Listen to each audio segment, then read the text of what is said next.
Poly packs. All right, guys, doing another video here where we're gonna dive into the forgotten box, if you will. The box that I put away that I totally forgot that was there. And it's full of all sorts of little knickknacks and treasure troves and all this stuff. So let me, sorry about my dog. Let me just show you guys some of the things that are in here. So they got a Red Sox keychain from Hess. So must have been a giveaway that they were doing. Still in the packages here. So I don't know if this was something that you went to the game and got, or if it was something you went to Hess and got, but a little giveaway there. Got a bunch of these books. I've had a bunch of these from other things as well. Not a total fan of them, but they are interesting. So you get, here you go, 2 for $1. But you get the collector books here, and obviously it talks about each individual player from, whatever the book is about. Here, is any of these open? They all look sealed, so I won't open them. But yeah, but I've seen these before, and I've opened a couple of them before on other instances. So they're interesting in terms of like what the information they provide. They talk about some of this. I know with like the Bo Jackson one, they talk about where he came from and how he came up in the sports and stuff like that. So pretty interesting from that aspect. But I don't think there's a huge market for them as far as I know. But the collector books. So we'll just put these aside. And then this is sealed as well, but I'm sure you guys have seen these before. The Kmart Collectors Super Sports cards. So this was, I wonder what year this was. I'm not 100% sure. Must be late 80s. It's gotta be the late 80s sometime. I don't see a year on here. 1990. All right. Does that make sense? Given the stars that are on the back there and the people on the back. Yeah, you got Craig Biggio, so that must have been a 90 time frame. All right, let's go to... we got some packs in here, but I don't want to open them up yet. I want to show you guys some more of the cards. So there's a bunch of random cards here. Look at that, sitting up right on top there, wax packs. There are a bunch of just random cards in here. So, all right. We'll have to go through these because it's going to take a little while to go through them all. And, yeah, there's a whole bunch of random cards in here. What is going on? All right. I thought these were all subsets, but maybe not. But here you got the obviously labeled 1992 Olympic Skybox Stream Team set. Now, I had some of these before in the other video, and I went through them. So... this looks more of the same. It's not numbered, so I don't know. It does start off numbered, but it looks like it's missing some. I'll have to go through and see if we got it. But this was like, these do look like the same cards as before, just Larry Bird, Patrick Ewing. All right, so now we got Magic, because before we didn't have Magic Johnson. We just had this John Stockton, and we didn't have the Michael Jordans, so we had all of these Michael Jordan cards. This is pretty good. And then Karl Malone, Mullen we saw before, Pippen we saw before, Robinson we saw before, Stockton, and then the coaches, and then Magic on all weighing in on all the other people. So it's good that I'll have to see if I can get it in order, but if this is the full set, that'd be pretty cool.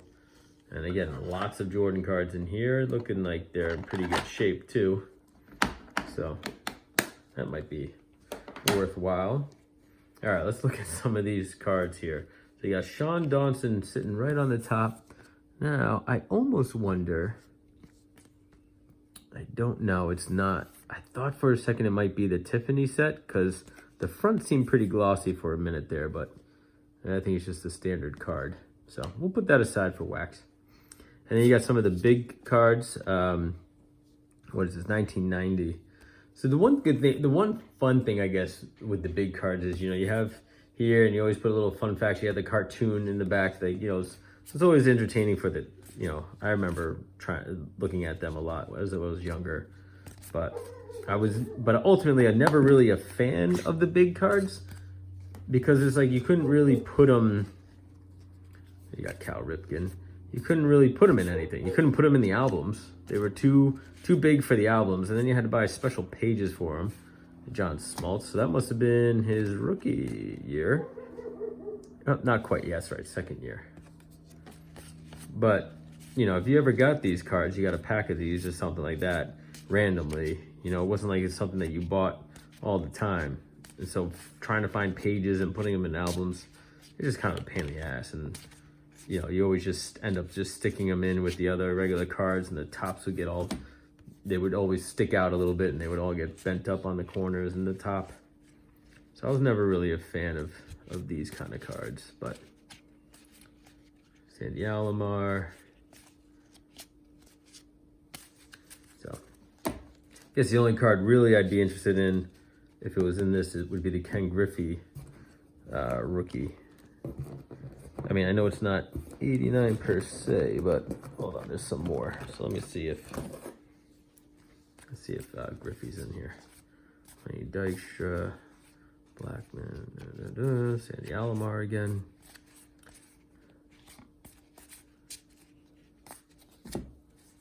So in good shape though. I'll give him credit for that. But then you got the Pro set. Definitely, I like the Pro set is pretty cool. Because it was the first time they did like just a full card picture, no borders really, right? So you don't really get too many that seem like they're off-centered, per se, because they're actual Kodak pictures and things like that.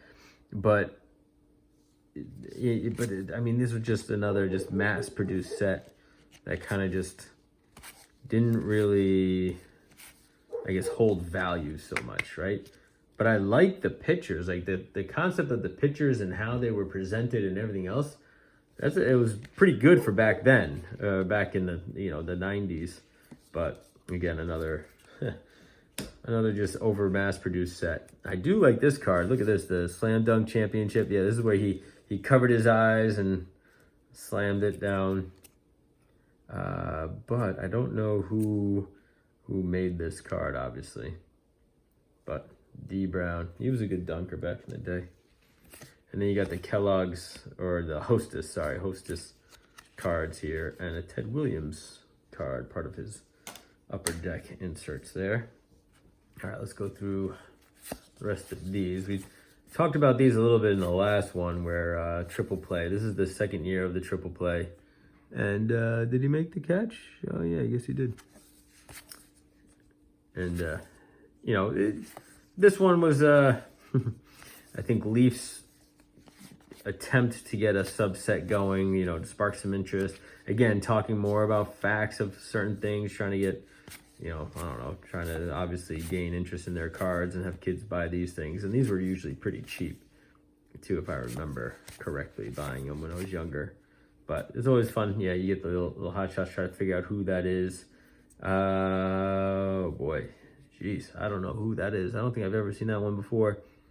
I'm going to go with Tom Glavine. That's who I'm going with.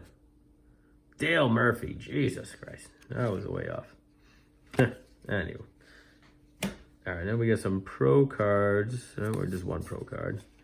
And going back to football. So just a bunch of random. Alonzo Mourning, 92-93. Second year, I think, for him or so.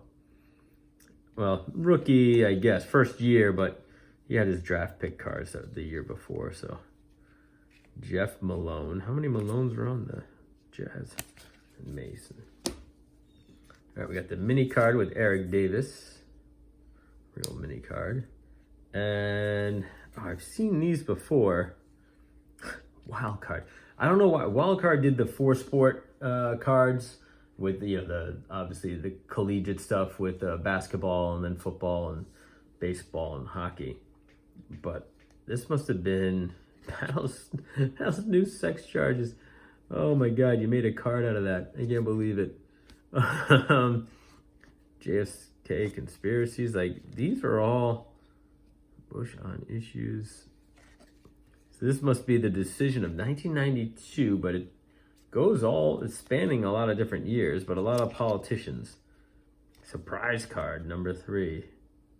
Like, what, are you gonna vote or something? I don't know. The Democratic Party, there's Robert Kennedy. So they have a whole bunch of different, so hold on a second. I gotta see this card here real quick. Woman of the Year. Ross Perot on a horse. It's awesome.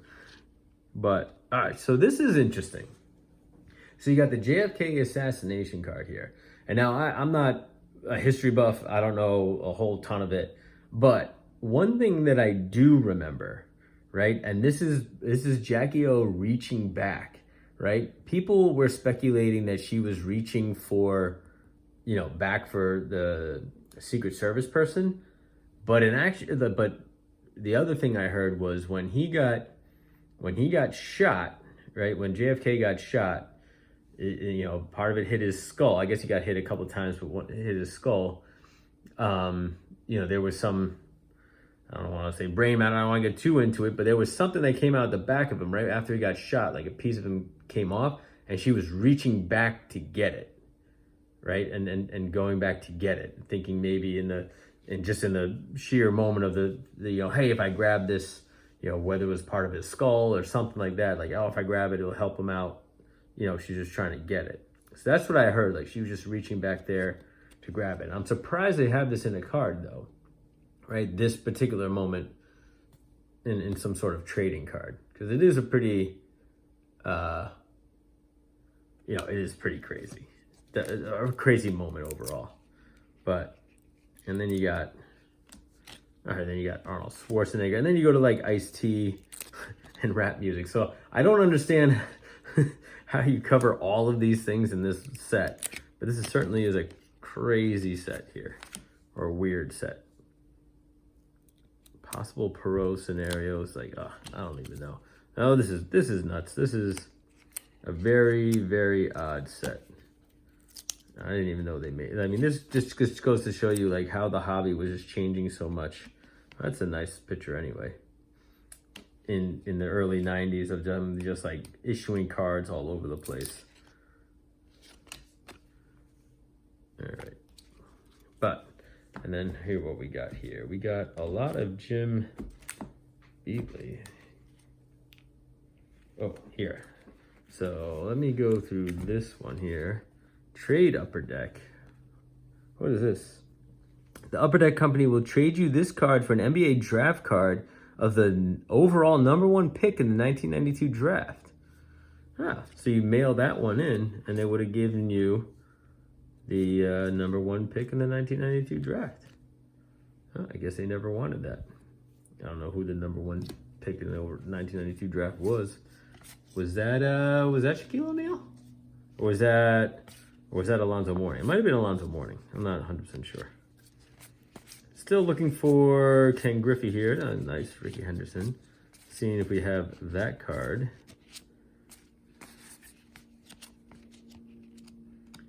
And we do not.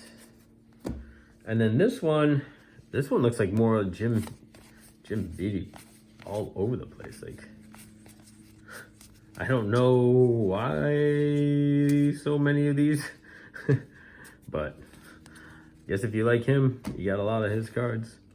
And then you get some O-Pee-Chee 92. And then some Leaf. Oh, is there a black gold? Some Met player who I don't remember. More 92 Leaf.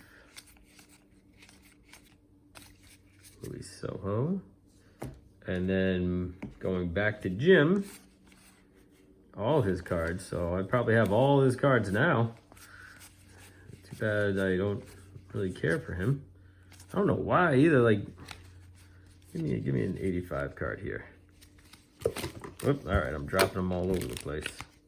But, like, he's 35 and 59 in 89. How are you in 85? He is 47 and 75. So he must have known him personally, because he wasn't a very good pitcher. And you got Bill Swift, 10 cents a pop here for his rookie cards. And then a lot of Seattle Mariners cards. And ending it out with a couple of Emmitt Smith cards. So we'll pause there. There's still a lot to kind of go through this whole thing, but we'll catch you guys in the next one. Still a lot of packs to go through. There's still a lot of cards to go through. All right, see ya.